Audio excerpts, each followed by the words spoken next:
नमस्कार. 7च्या बातमीपत्रात मी मंजिरी मराठे आपलं स्वागत करते. आता एक नजर ठळक बातम्यांवर. नगरोटा दहशतवादी हल्ल्याच्या तसंच विमुद्रीकरणाच्या मुद्द्यावरून संसदेत विरोधकांचा गदारोळ, कामकाज दिवसभरासाठी तहकूब. जनतेची गैरसोय कमी करण्यासंदर्भात विरोधकांकडून गदारोळाऐवजी ठोस सूचनांची अपेक्षा संसदीय कामकाज मंत्र्यांकडून व्यक्त. विमुद्रीकरणाच्या निर्णयाला जनतेचा पाठिंबा, विरोधकांनी संसदेच्या कामकाजात व्यत्यय आणू नये, व्यंकय्या नायडू. देशात डिजिटल पेमेंट पद्धतीला चालना देण्यासाठी केंद्र सरकारकडून 13 सदस्यांची समिती स्थापन.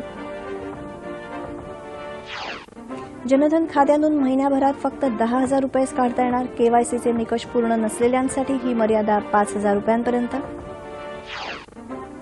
चालू आर्थिक वर्षाच्या दुसऱ्या तिमाहीत अर्थव्यवस्थेच्या विकासाला गती, जीडीपी 7.3%. पश्चिम बंगालमध्ये लष्कराचं हेलिकॉप्टर कोसळलं, 3 अधिकाऱ्यांचा मृत्यू.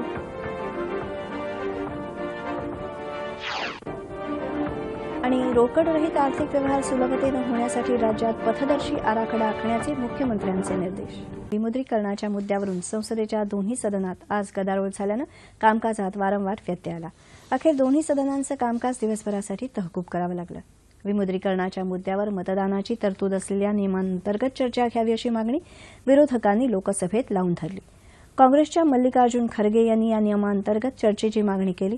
विमुद्रीकरणामुळे जनतेला सोसाव्या लागणाऱ्या गैरसोयीबद्दल तातडीनं चर्चा घ्यावी असं बिजू जनता दलाच्या भर्तृहरी महताब यांनी सुचवलं. त्यावर उत्तर देताना वित्तमंत्री अरुण जेटली यांनी सरकार चर्चेला तयार असल्याचं सांगितलं. संसदीय कामकाज मंत्री अनंतकुमार यांनीही सरकार चर्चेला तयार आहे, मात्र त्यावर मतदान नको असं सांगितलं.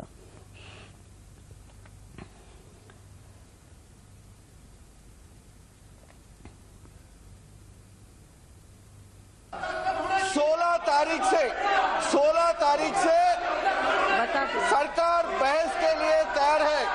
काला धन के खिलाफ, भ्रष्टाचार के खिलाफ जो मुहिम हमने शुरू किया है, संघर्ष शुरू किया है, उससे आम जनता को, गरीबों को जो लाभ पहुंचा है, जैसे पूरा देश मोदी सरकार के साथ है, इसके बारे में चर्चा करने के लिए 16 तारीख से हम तैयार बैठे हैं. हर दिन हम चर्चा करने के लिए तैयार है.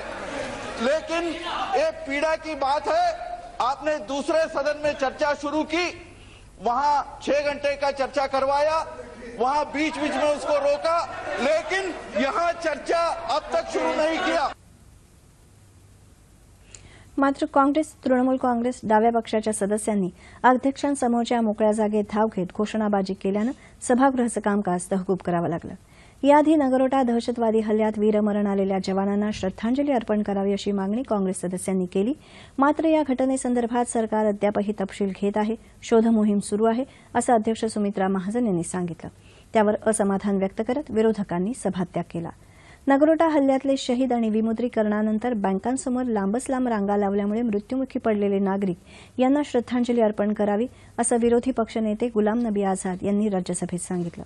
सीमेवरच्या परिस्थितीबाबत सरकार चर्चेला तयार आहे असं अरुण जेटली यांनी सभागृहाला सांगितलं. मात्र विरोधकांचं समाधान न झाल्यानं गदारोळ सुरूच राहिला आणि कामकाज दिवसभरासाठी तहकूब करावं लागलं.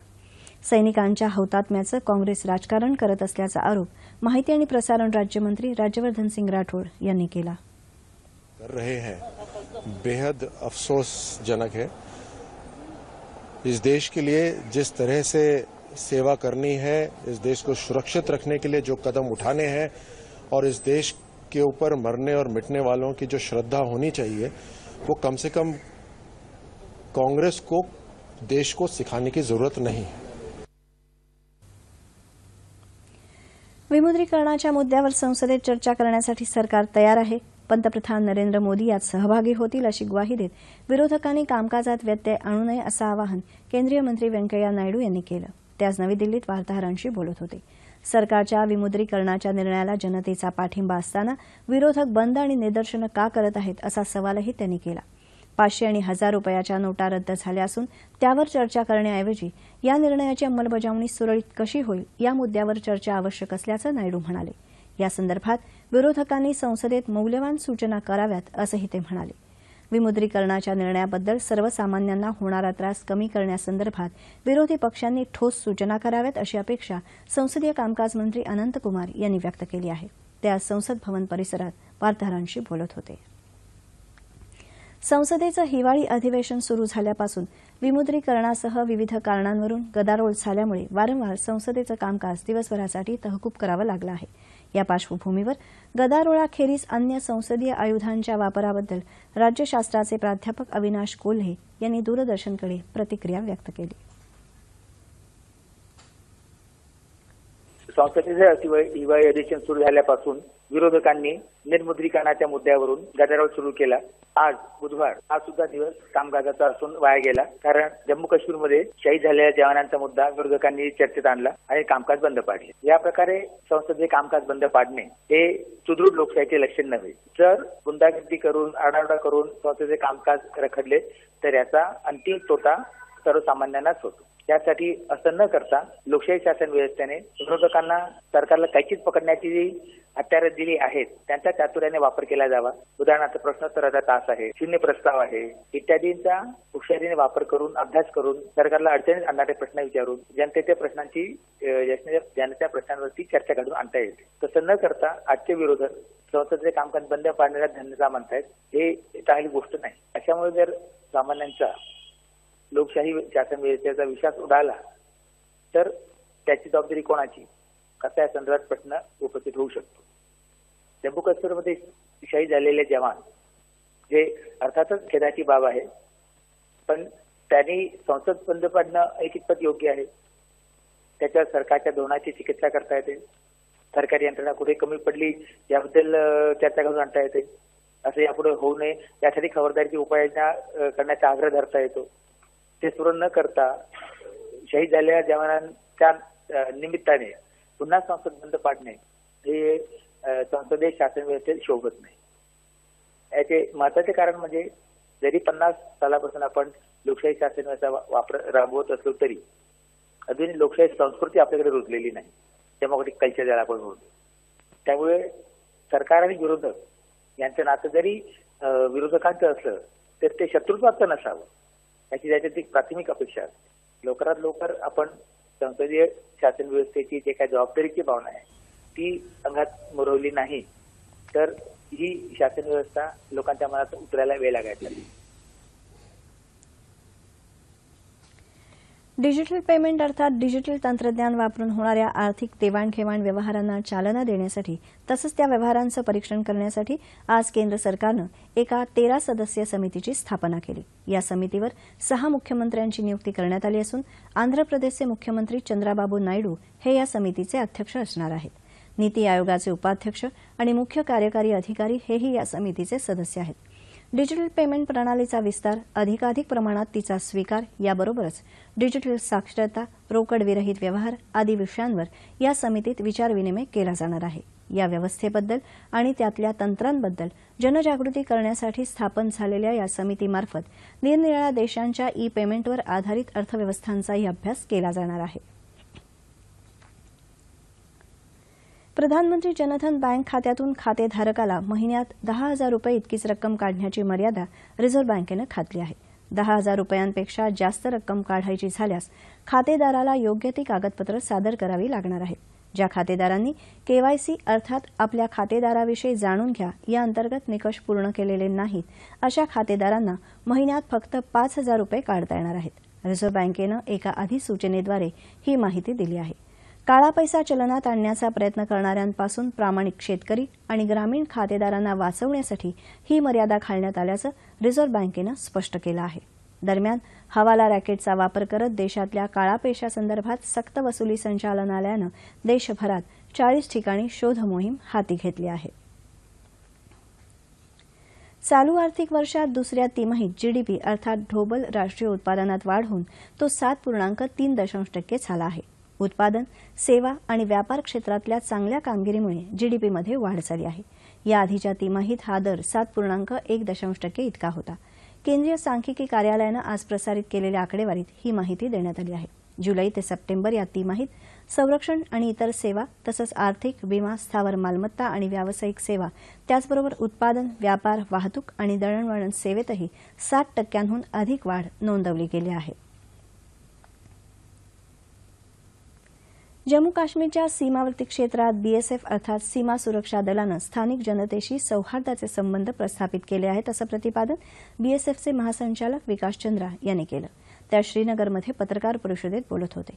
जम्मू काश्मीरमध्ये नगरोटा इथं काल झालेल्या दहशतवादी हल्ल्याच्या पार्श्वभूमीवर आज ही पत्रकार परिषद घेण्यात आली. बीएसएफनं आजवर सरकारच्या कार्यक्रमानुसार सीमा विकासाचं काम केलं असल्याचंही चंद्रा यांनी सांगितलं. दरम्यान लष्करप्रमुख जनरल दलवीर सिंग यांनी आज नगरोटाच्या लष्करी तळाला भेट देऊन परिस्थितीची पाहणी केली. सिंग यांना यावेळी या हल्ल्याची माहिती देण्यात आली. नगरोटा इथं काल झालेल्या दहशतवादी हल्ल्यात भारतीय लष्कराच्या 2 अधिकारी आणि 5 जवानांना वीरमरण आलं. यात राज्यातल्या 2 जवानांचा समावेश आहे. पंढरपूरचे कर्नल कुणालगिरी गोसावी आणि नांदेडचे 5 मराठा लाईट इन्फंट्रीचे जवान संभाजी कदम अशी या हुतात्म्यांची नावं आहेत. संभाजी कदम यांच्या पार्थिवावर नांदेड जिल्ह्यातल्या लोहा तालुक्यातल्या जानापूर या त्यांच्या मूळ गावी अंत्यसंस्कार होणार आहेत, तर कुणालगिरी गोसावी यांच्या पार्थिवावर उद्या पंढरपूरजवळ वाखरी या त्यांच्या मूळ गावी अंत्यसंस्कार होतील. या हल्ल्यानंतर अद्यापही लष्कराची शोध मोहीम सुरू आहे.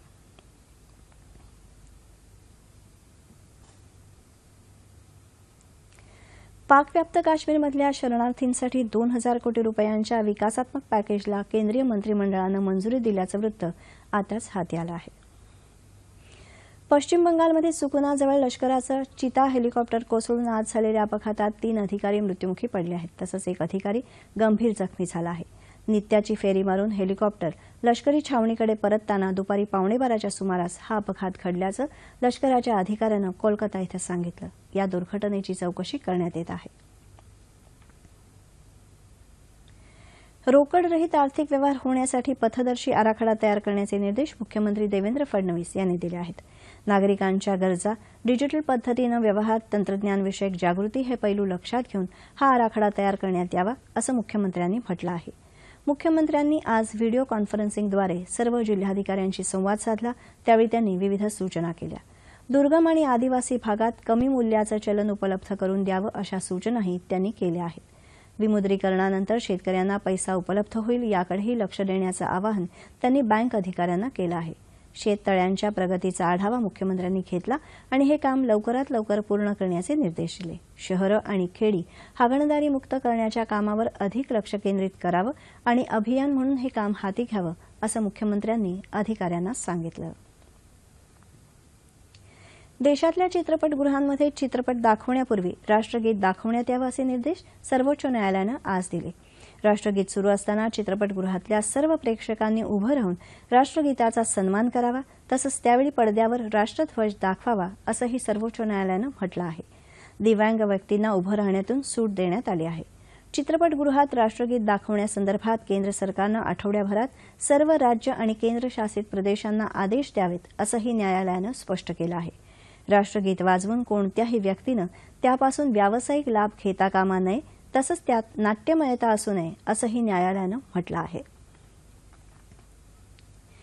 एड्समुक्त समाज निर्माण करण्यासाठी मोठ्या प्रमाणावर जाणीव जागृती करून एड्सला प्रतिबंध करूया असा संकल्प मुख्यमंत्री देवेंद्र फडणवीस यांनी केला आहे. उद्याच्या जागतिक एड्स दिनानिमित्त HIV एड्स जनजागृतीपर चित्रप्रदर्शनाचं मुंबईत उद्घाटन करताना ते आज बोलत होते. एड्सबद्दल गैरसमज टाळले पाहिजेत. एड्सग्रस्तांना भेदभावाची वागणूक देता कामा नये, त्यांना समाजात सामावून घेतलं पाहिजे, असं मुख्यमंत्री म्हणाले. मंत्रालयात झालेल्या या उद्घाटन सोहळ्याला सार्वजनिक आरोग्य मंत्री दीपक सावंत उपस्थित होते. सार्वजनिक आरोग्य विभाग आणि महाराष्ट्र राज्य एड्स नियंत्रण संस्थेद्वारे हे चित्रप्रदर्शन आयोजित करण्यात आलं असून ते 2 डिसेंबरपर्यंत सुरू राहील. आरोग्य विभाग आणि एड्स नियंत्रण संस्थेनं मंत्रालयात आयोजित केलेल्या रक्तदान शिबिरालाही अधिकारी आणि कर्मचाऱ्यांनी मोठा प्रतिसाद दिला. एड्स म्हणजे काय, त्यावरचे प्रतिबंधात्मक उपाय, तो कसा पसरतो, HIV तपासणी कधी आणि कुठे करावी, असे विविध प्रश्न आणि उपाय यावर आधारित चित्र या प्रदर्शनात मांडण्यात आली आहेत.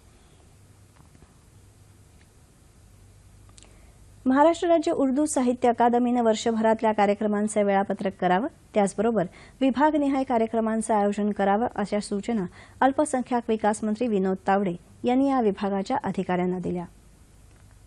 महाराष्ट्र राज्य उर्दू साहित्य अकादमीच्या सदस्य मंडळाची आज मंत्रालयात बैठक झाली, त्यावेळी त्यांनी या सूचना केल्या. वेळापत्रक करताना विभागनिहाय कार्यक्रमांचं सुसूत्रीकरण, पावसाळ्यात खुल्या ठिकाणी कार्यक्रम करताना येणाऱ्या अडचणी याचा अभ्यास करावा, उर्दू साहित्य अकादमीमार्फत देण्यात येणारे पुरस्कार, शिष्यवृत्ती यांचाही नीट अभ्यास करून वार्षिक वेळापत्रक करावं, असं तावडे म्हणाले. राज्यात उर्दू भाषेचा विकास, भाषेचं संवर्धन आणि प्रगती होण्यासाठी तसंच राज्यातल्या उर्दू आणि मराठी भाषेतल्या साहित्यिकांमध्ये वैचारिक आदानप्रदान होऊन राष्ट्रीय एकात्मतेची भावना दृढ व्हावी या उद्देशानं महाराष्ट्र राज्य उर्दू साहित्य अकादमीची स्थापना करण्यात आली आहे. मराठा समाजाच्या विविध मागण्यांसाठी राज्यात मोर्चे काढूनही मागण्यांबाबत प्रत्यक्षात शासनानं कोणतीही कृती केली नसल्याचा आरोप करत शासनाला आपल्या प्रश्नांची पुन्हा जाणीव करून देण्यासाठी अहमदनगर इथे आज मराठा समाजाच्या वतीनं मोर्चा काढण्यात आला. हातात टाळ आणि गळ्यात पखावज अडकवून भगवंताच्या नामाचा जयघोष करत भजन कीर्तन करत हा मोर्चा जिल्हाधिकारी कार्यालयावर नेण्यात आला. यावेळी जिल्हाधिकारी अनिल कवडे यांना मागण्यांचं निवेदन देण्यात आलं. मराठा समाजाच्या मागण्यांसंदर्भात आमदार खासदारांनी सभागृहात आवाज उठवला नाही अशी खंत मोर्चेकऱ्यांनी व्यक्त केली. मुस्लिम समाजाला शिक्षण आणि शासकीय निमशासकीय नोकऱ्यांमध्ये 10% आरक्षण मिळावं या प्रमुख मागणीसह अन्य मागण्यांकरता लातूरमध्ये आज मूक मोर्चा काढण्यात आला. वक्फ बोर्डाच्या जागेवरील अतिक्रमण, जमिनीच्या बेकायदेशीर खरेदी विक्री हस्तांतरणाची चौकशी करून त्वरित गुन्हे दाखल करावेत, गोवंश हत्याबंदी कायद्याचा दुरुपयोग थांबवण्यासाठी पावलं उचलावीत आदी मागण्यांसाठी हा मूक मोर्चा काढण्यात आला होता. यावेळी मोर्चेकऱ्यांनी आपल्या मागण्यांचं निवेदन जिल्हाधिकाऱ्यांकडे सादर केलं. मराठा मूक मोर्चा, लिंगायत आरक्षण समितीनं या मोर्चाला पाठिंबा दिला.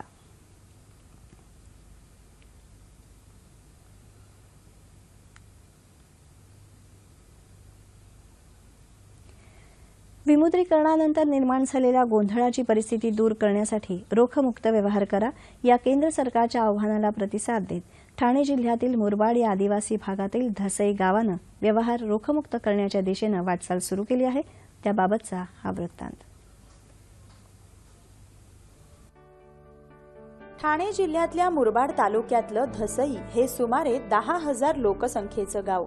या गावात जवळपास 100 व्यावसायिक आहेत. लहान मोठी दुकानं यांचा एकूण व्यवहार 1 कोटी रुपयांच्या घरात जातो. आसपासची 25 खेडी व्यवहारासाठी धसईवर अवलंबून आहेत. स्वातंत्र्यवीर सावरकर राष्ट्रीय स्मारकानं बँक ऑफ बडोदाच्या सहाय्यानं या गावाला कॅशलेस अर्थात रोखमुक्त गाव बनवण्याचा वसा घेतला. इथे व्यापाऱ्यांकडे बँका पोहोचत नसल्यामुळे त्यांच्याकडे डेबिट कार्ड स्वाईप मशीन नाही आहेत आणि त्यामुळे लोकांकडे डेबिट कार्ड असूनही त्यांना व्यवहार करता येत नाही. एक 35 व्यापाऱ्यांना आम्ही आतापर्यंत त्यांची रजिस्ट्रेशन झालेलं आहे त्यांचं, आणि गुरुवारपासून ते प्रत्यक्ष ट्रान्झॅक्शन करू शकतील. उद्या म्हणजे 1 डिसेंबर पासून या गावातले रोखीचे सर्व व्यवहार बंद होणार असून त्याऐवजी प्लास्टिक मनीचा वापर सुरू होणार आहे.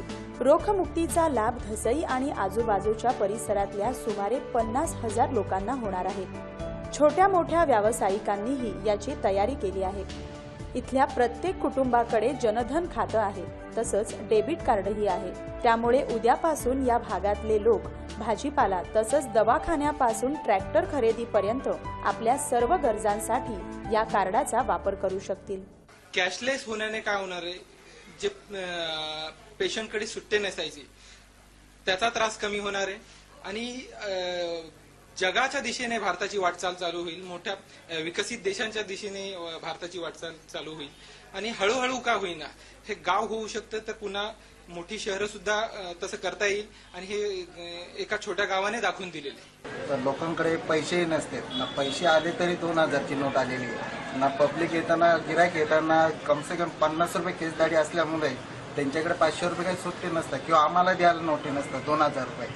तर आता गावामध्ये बरेच लोकांनी मशीन बसवलेली आहे, बस आता काय माझी तर उधारी पण जाऊ शकत नाही. ठाण्यातल्या धसाई गावानं केलेल्या क्रांतीमुळे उद्यापासून कॅशलेस व्यवहार करणारं हे राज्यातलं पहिलं गाव ठरणार आहे. स्वच्छ भारत अभियानाअंतर्गत मासेमारी बंदर आणि आसपासचा परिसर स्वच्छ राहावा यासाठी मत्स्य व्यवसाय विभागाच्या वतीनं 18 नोव्हेंबरपासून मुंबईतल्या वेगवेगळ्या किनाऱ्यांवर स्वच्छता मोहीम राबवण्यात आली. आज ससून डॉकला घेण्यात आलेल्या स्वच्छता मोहिमेत मत्स्य व्यवसाय मंत्री महादेव जानकर, राज्यमंत्री अर्जुन खोतकर, आमदार राज पुरोहित, राहुल नार्वेकर यांच्यासह स्थानिक नगरसेवक, मत्स्य विभागाचे अधिकारी उपस्थित होते. बंदर परिसर स्वच्छ आणि आरोग्यदायी राहावा यासाठी या स्वच्छता पंधरवड्यात मच्छीमार सहकारी संस्था, नौका मालक, मासळी विक्रेते यांच्यात जागृती करण्यात आली। या स्वच्छता पंधरवड्यात जुहुतारा, वर्सोवा, भाऊचा धक्का, खारदांडा, भाटी, कोळेवाडा, गोराई इथेही स्वच्छता मोहीम राबवण्यात आली। आयसीसीआयच्या ताज्या क्रमवारीत विराट कोहली तिसऱ्या स्थानावर आला आहे। इंग्लंडसोबत सुरू असलेल्या क्रिकेट कसोटी मालिकेत भारताला मिळालेली 2-0ची आघाडी तसंच 8 गडी राखून मोहालीत मिळवलेल्या यशामुळे जागतिक क्रमवारीत विराटचं स्थान उंचावलं असल्याचं आयसीसीआयनं काढलेल्या अहवालात म्हटलं आहे। 2020 आंतरराष्ट्रीय क्रमवारीत विराटचं पहिलं स्थान आहे, तर एकदिवसीय आंतरराष्ट्रीय क्रमवारीत तो दुसऱ्या स्थानावर आहे, तर अष्टपैलू खेळाडूंच्या यादीत रवींद्र जाडेजा चौथ्या स्थानावर पोहोचला आहे। हवामान। मध्य महाराष्ट्र आणि विदर्भाच्या काही भागात किमान तापमानात सरासरीच्या तुलनेत लक्षणीय घट झाली असून उर्वरित भागात किमान तापमानात सरासरीच्या तुलनेत किंचित घट झाली आहे। राज्याच्या उर्वरित भागात किमान तापमान सरासरीच्या जवळपास होतं। येत्या 36 तासात संपूर्ण राज्यात हवामान कोरडं राहण्याची शक्यता हवामान विभागानं वर्तवली आहे। तापमान अंश सेल्सिअसमध्ये मुंबई कमाल 33, किमान 19, नागपूर 33 आणि 12, पुणे 33 आणि 11, औरंगाबाद 33 आणि 13, नाशिक 33 आणि 10, कोल्हापूर 31 आणि 15, रत्नागिरी 36 आणि 18, सोलापूर 34 आणि 13, अमरावती 31 आणि 13। ठळक बातम्या पुन्हा एकदा। नगरोटा दहशतवादी हल्ल्याच्या तसंच विमुद्रीकरणाच्या मुद्द्यावरून संसदेत विरोधकांचा गदारोळ, कामकाज दिवसभरासाठी तहकूब। जनतेची गैरसोय कमी करण्यासंदर्भात विरोधकांकडून गदारोळाऐवजी ठोस सूचनांची अपेक्षा संसदीय कामकाज मंत्र्यांकडून व्यक्त। विमुद्रीकरणाच्या निर्णयाला जनतेचा पाठिंबा, विरोधकांनी संसदेच्या कामकाजात व्यत्यय आणू नये, व्यंकय्या नायडू। देशात डिजिटल पेमेंट पद्धतीला चालना देण्यासाठी केंद्र सरकारकडून 13 सदस्यांची समिती स्थापन। जनधन खात्यातून महिन्याभरात फक्त 10,000 रुपयेच काढता येणार, केवायसीचे निकष पूर्ण नसलेल्यांसाठी ही मर्यादा 5,000 रुपयांपर्यंत। चालू आर्थिक वर्षाच्या दुसऱ्या तिमाहीत अर्थव्यवस्थेच्या विकासाला गती, जीडीपी 7.3%। पश्चिम बंगालमध्ये लष्कराचं हेलिकॉप्टर कोसळलं, 3 अधिकाऱ्यांचा मृत्यू।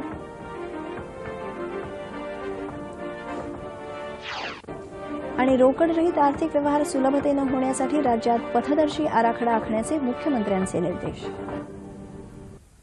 याबरोबरच हे बातमीपत्र संपलं। केंद्र शासनानं मांडलेलं प्राप्तिकर कायदा द्वितीय सुधारणा विधेयक काल लोकसभेत मंजूर झालं। या पार्श्वभूमीवर एकूण कर संरचनेतले संभाव्य बदल आणि त्याचा अर्थव्यवस्थेवर आणि करदात्यांच्या करावर होणारा परिणाम याबाबत जनमानसात उत्कंठा दिसून येते। त्याच अनुषंगानं सविस्तर चर्चा करण्यासाठी अर्थतज्ञ आणि सनदी लेखापाल संजीव गोखले यांना आज रात्री 9:30च्या बातम्यांमध्ये निमंत्रित करण्यात आलं आहे। तेव्हा पुन्हा भेटूया पुढील बातमीपत्रात आपल्या सह्याद्री वाहिनीवर। नमस्कार।